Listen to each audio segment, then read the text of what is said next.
It was like my album release party at my club. We chilling in the club. So follow me back to my crib. I got a double gate in my community at the time. I'm living in Atlanta, Georgia, in a mansion.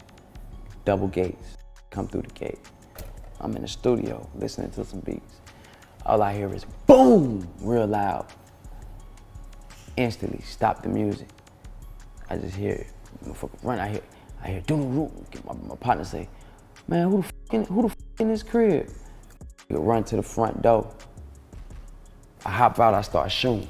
Bow, bow, bow, bow, bow. Shot the bow, shot it. Well, he had an album release party one night, and being the showstoppers, we went up there, cause we supposed to be having our song on the album, but we never knew that his verse was gonna be on there. Soulja Boy might have just outsmarted the system, but at what cost? We're talking stolen tracks, fake friendships, and a legal battle that could have sent him away for life. And let's not forget, Big Draco is out here standing on business while his former friend is left behind bars. But was it self-defense, or did Soulja Boy set the whole thing up to save himself? It all started back in the day when Soulja Boy was celebrating an album release. After throwing a party at one of his clubs, he and his crew headed back to his spot to chill. That's when one of his boys, A-Rab, gave him a heads up that something wasn't right. A car had been circling the block, and they suspected it might have been fans or worse. Tell me what you heard. I heard you were at an album release party, you were at your house, and between 3 and 6 dudes with masks came in with AK-47s. So basically. Then they heard it, noise outside. Soulja Boy, always on alert, grabbed his tool and went to check it out. According to Soulja's version, he saw masked intruders lurking and immediately let off shots. One of the intruders went down, and when Soulja pulled the mask off, he recognized the dude. It was Droop, someone he had worked with before. A-Rab passed me the pistol. Bam, I look through the door. I see like 3, 4 running through the crib. All black, mask on, running through the crib. Feel me? Walk up to this, take his mask off his head. Looked at it, saw who it was. I'm like, damn. Shot his again. Bow! He screaming and ah! I shut the door. When you took the mask off, you knew who it was? I knew who it was. Oh, wow.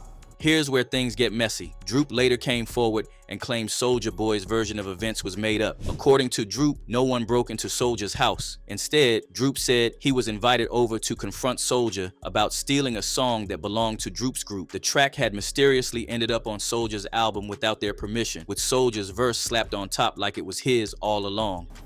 I bought this club in Atlanta called Excalibur. You bought a club? Yeah. Okay. I own this club in Atlanta called Club Excalibur. I bought it. It was always the lit spot. All the rappers come, everybody always come. Droop claimed that when he pulled up to address the situation, things got heated. Soulja allegedly upped the pole first, and in the chaos, Droop got hit. He woke up cuffed to a hospital bed with cops accusing him of trying to rob Big Draco. The situation turned into a he said, she said thing with several different versions of the night from different people, and the police didn't seem too sure who to believe. Droop was locked up for 9 months while the case unfolded. His lawyer, Brian Steele, the same guy who worked on Young Thug's case, stepped in and struck a deal. Droop ended up serving just a year in jail, but about what really happened that night is still a mystery.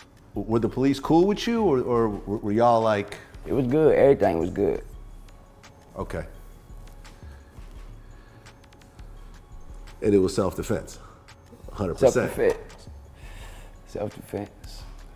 Unless there's direct evidence or circumstantial evidence that's credible and that's competent in a courtroom, this is storytelling. Soulja's boy A-Rab backed up his story, claiming masked men did try to pull up on their house. But here's the thing, A-Rab and Soulja Boy had already fallen out by this point, so some people believe he had no reason to lie for him. In fact, his shaky tone while recounting the events had people wondering if there was more to the story than what Soulja was letting on. Droop has maintained that the whole home invasion story was a cover-up to keep Soulja out of trouble. According to him, the altercation was all about the stolen song and not some random robbery. But the fact that the police leaned towards Soulja's side has left many people questioning whether Droop's story ever had a chance. Police arrive. It's clearly self-defense. The guy is still on the floor? Yeah.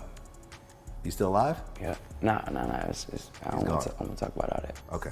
Soulja Boy isn't exactly known for keeping close friends. Over the years, he's had public beef with several people in the industry, including some of his closest collaborators. Droop's story is just one of the people who have accused Big Draco of shady moves, whether it's stealing songs or turning his back on his crew when things get tough. Soulja gave his version of the events, detailing how he defended his home, but the details had people questioning the entire story. Some called him a hero, while others thought he was exaggerating for clout. But with Droop's allegations out in the open, that interview feels more like a defense strategy than a retelling of facts.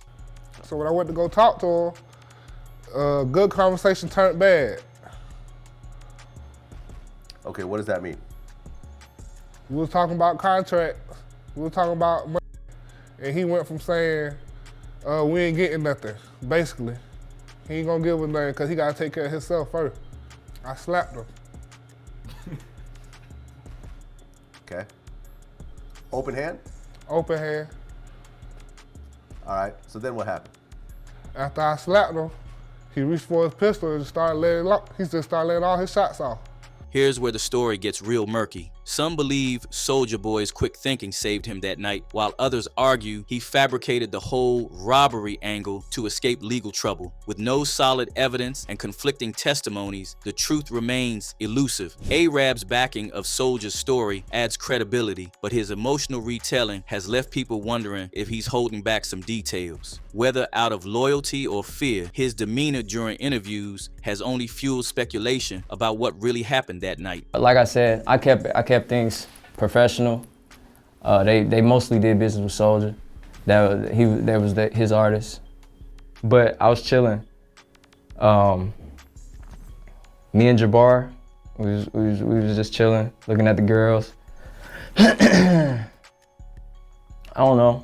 It was nobody was talking. You know the streets are talking and everyone's has an opinion. Some are riding for Big Draco while others think Droop might have had a point. One person said, either way, Droop said he smacked Soulja up in his own house. He has a right to defend himself and his property by any means necessary. And honestly, can you blame him? If someone's pulling up to your crib uninvited, you gotta do what you gotta do to protect yourself. Another commenter pointed out Soulja's storytelling style, saying, even though he sounds like he is making ish up when he tells a story because of his storytelling style, everything Soulja Boy said he did or experienced has always been proven to be true. Even PPL, who can't stand him, will vouch for some of the things he says happened. But then there are those who can't overlook the messy backstory. One fan wrote, nah, Soulja Boy snaked the showstoppers. He even released Birdwalk before Whoop Rico. So I get why SS was mad. Birdwalk overshadowed Whoop Rico. But what do y'all think? Did Soulja Boy really escape life in prison by trapping his friend? Or is Droop just salty over a falling out? And what about Arab's shaky testimony? Does it make Soulja's story more believable or less?